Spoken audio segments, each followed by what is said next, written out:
So this might be a little giveaway as to what's coming in the future. Just testing here a Hyundai cell, uses pouch cells, but yeah, using the ZKE Tech tester.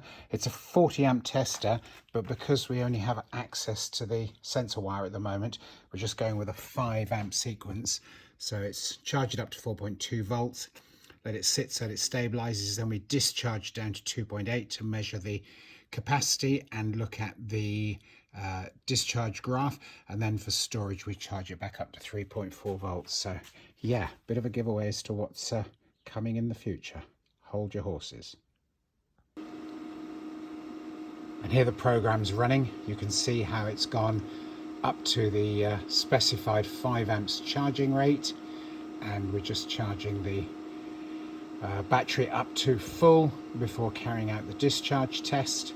So yeah, later on I'll show you again how the graph looks after we've got to where we're going, and then we'll see how it goes from there.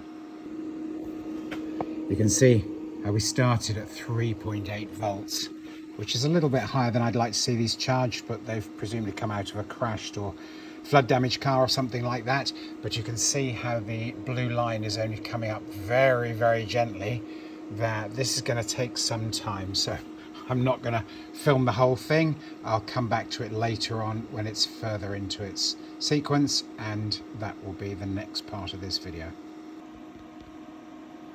This is going to take some time.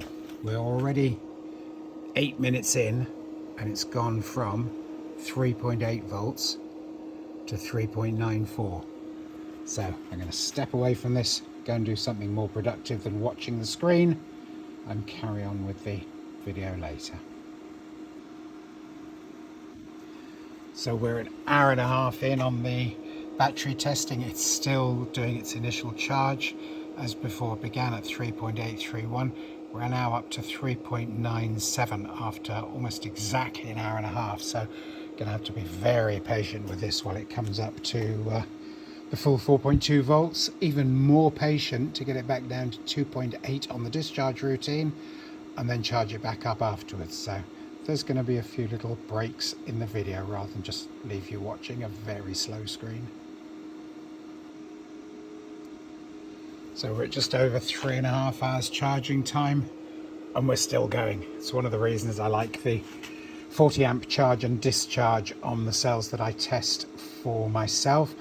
This one's for customers, and they've specified 5 amps only because of the thin cable that goes to the positive terminal, so that's thoroughly understandable. But yeah, keeping going, I'll keep going too. So now we're very nearly 6 hours into the test, and the battery is, if you follow the line across here, almost up to the 4.2 volts full charge. It's taken not only some good time, but there's also a lot of capacity in there, considering how high the voltage was when it arrived.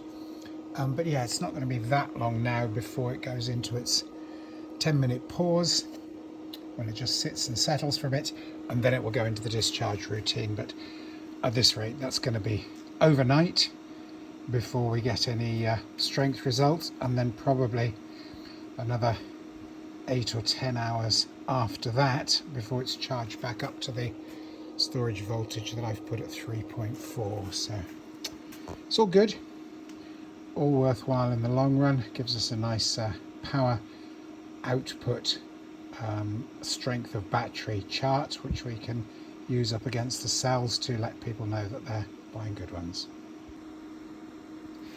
So nearly 9 hours, well, just over 9 hours in, and at least we're finally into the discharge phase.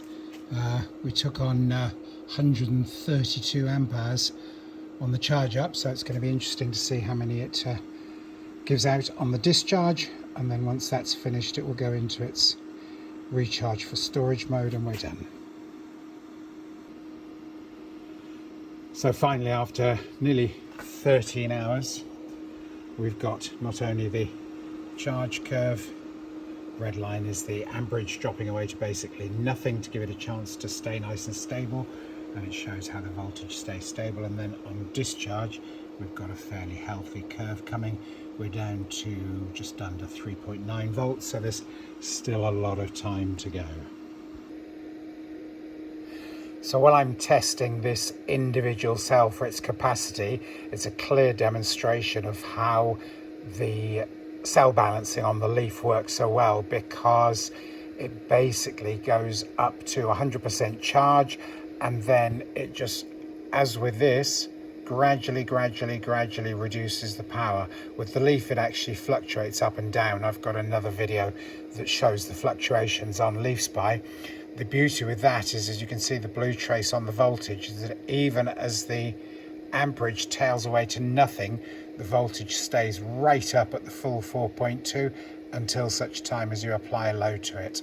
What you would find is that if this charging amperage was basically shut off, then the voltage would drop down to probably about this level straight away.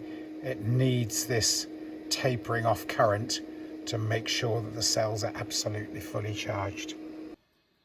So this is fun. We're 16.5 hours into this battery test, and the mains electricity has just gone off, which means that the battery test is going to have to restart again. Bummer. So here we go again, from square one. Anyway, we've seen this bit before, so I'm not going to bore you. We'll pick it back up as it's heading towards being fully drained on the capacity test. So the test is still continuing. This shows us the instantaneous figures on the actual tester, and on the computer here you can see it's still draining down. We're only down to 3.67 volts at the moment, so still got a way to go, and yet we've been going best part of 21 hours already. This is a lengthy test. So we're the best part of 30 hours into this cell test.